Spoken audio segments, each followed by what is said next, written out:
Há coisas que nenhum dinheiro pode comprar, mas que todo o dinheiro do mundo jamais poderá roubar. Existia um menino cujos bolsos nunca conheceram o peso das moedas. Suas mãos, pequenas e calejadas antes do tempo, trabalhavam desde que o sol nascia até que a última estrela se acendia no céu. Vendia água nas esquinas empoeiradas da cidade, carregando garrafas que pesavam mais que seus próprios sonhos. Ou isso pensavam todos os que o viam passar. As pessoas olhavam aquele menino e viam só o que seus olhos permitiam ver. Um garoto descalço com roupa remendada e olhos cansados. Viam a pobreza estampada em cada fio de seu cabelo despenteado, em cada mancha de terra em seu rosto queimado pelo sol. Mas ninguém via o que carregava dentro do peito, naquele lugar secreto onde se plantam as sementes dos sonhos. O menino vivia numa casa de madeira velha, onde o vento entrava pelas frestas como um visitante indesejado, trazendo consigo o frio da noite e as promessas de um dia mais de luta. Sua mãe, uma mulher de mãos ásperas e coração infinito, lavava roupa até que suas mãos sangrassem e ainda assim cantarolava canções antigas enquanto esfregava cada peça como se estivesse polindo diamantes. Seu pai tinha ido embora anos atrás, não em corpo, mas em espírito, vencido pelo peso de uma vida que parecia não ter saída. Todas as noites, quando o mundo ao redor se silenciava e as sombras dançavam nas paredes de sua humilde casa, o menino sentava num canto com um pedaço de carvão e o verso de papéis velhos que encontrava no lixo, e ali, naquele ritual silencioso, desenhava.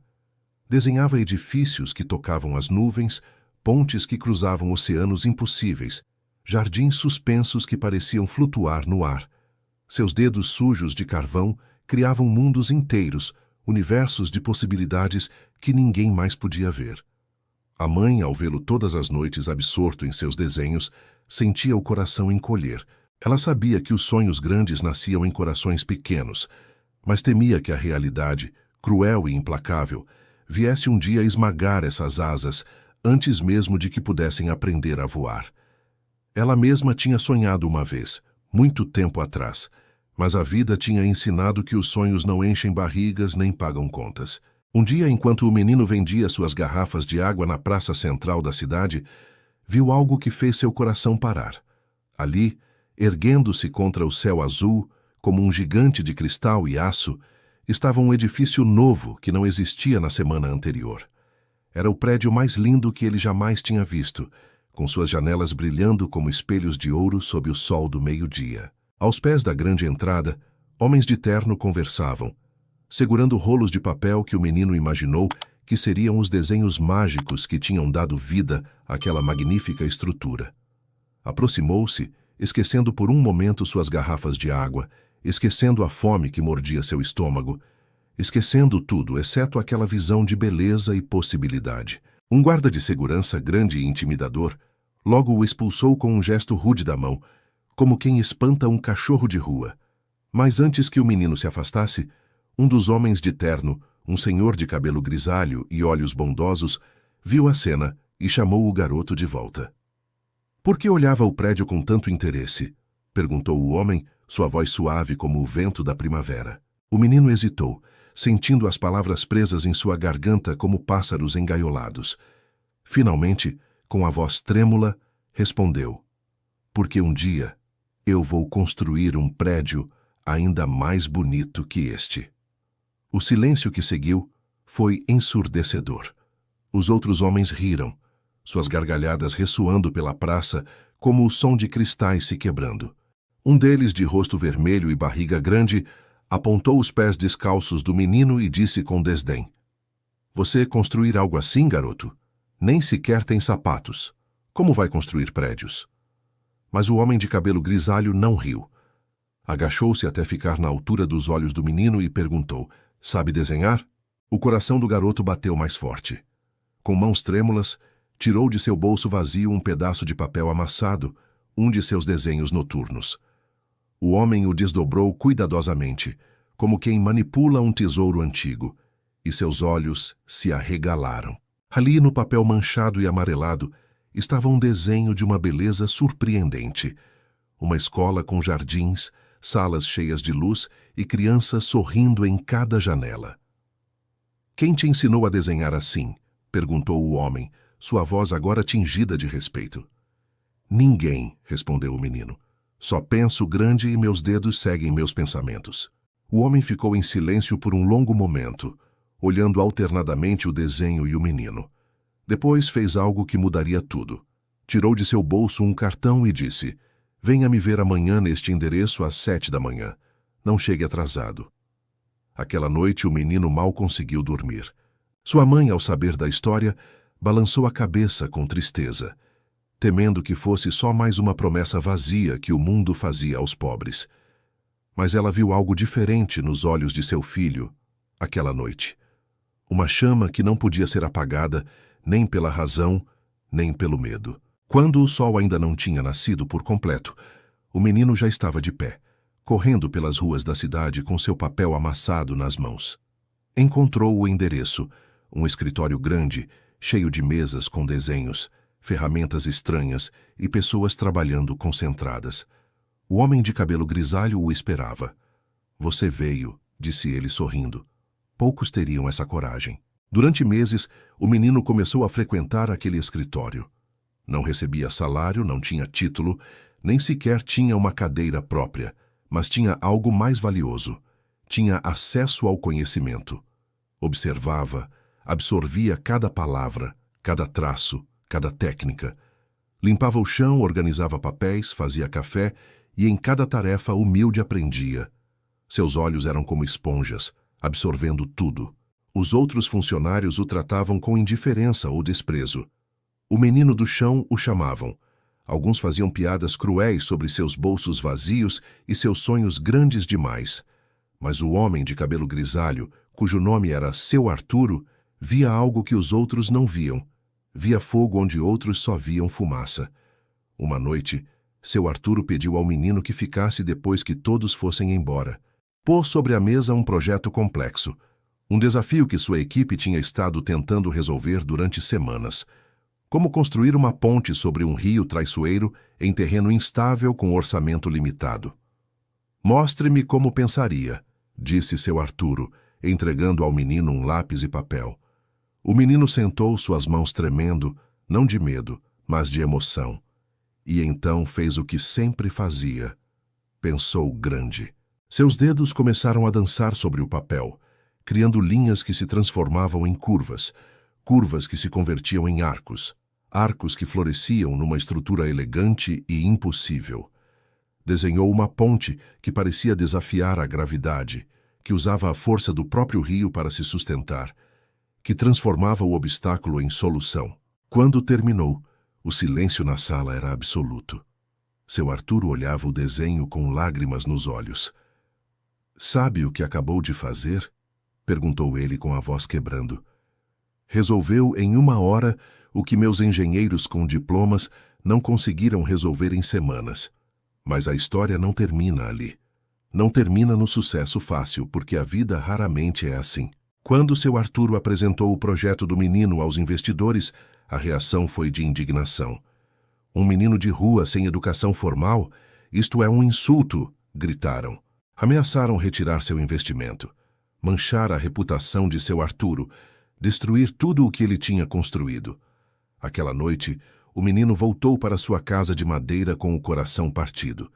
Tinha provado seu valor, mas o mundo não estava pronto para aceitá-lo. Sua mãe o abraçou enquanto ele chorava, suas lágrimas molhando o vestido remendado dela. "Talvez tenham razão. Talvez eu tenha pensado grande demais. Talvez bolsos vazios signifiquem cabeças vazias." Mas sua mãe, aquela mulher simples que nunca tinha tido a oportunidade de sonhar seus próprios sonhos, segurou o rosto de seu filho entre suas mãos calejadas e disse algo que mudaria tudo. "Meu filho, podem esvaziar seus bolsos, podem roubar suas moedas, podem até tirar o teto sobre sua cabeça. Mas há uma coisa que nenhum poder no mundo pode tirar: o tamanho de seus pensamentos, porque pensar grande não se trata do que tem, se trata de quem é." Aquela noite algo mudou no menino. Não foi raiva, não foi desespero, foi uma claridade cristalina, fria como o gelo e forte como o aço. Percebeu que seu verdadeiro poder nunca tinha estado em ser aceito pelo mundo, mas em transformá-lo. Voltou ao escritório no dia seguinte, mas não como o menino do chão. Voltou como alguém que finalmente tinha entendido que os bolsos vazios eram só parte da viagem, não o destino final. Seu Arturo, vendo a determinação em seus olhos, tomou uma decisão.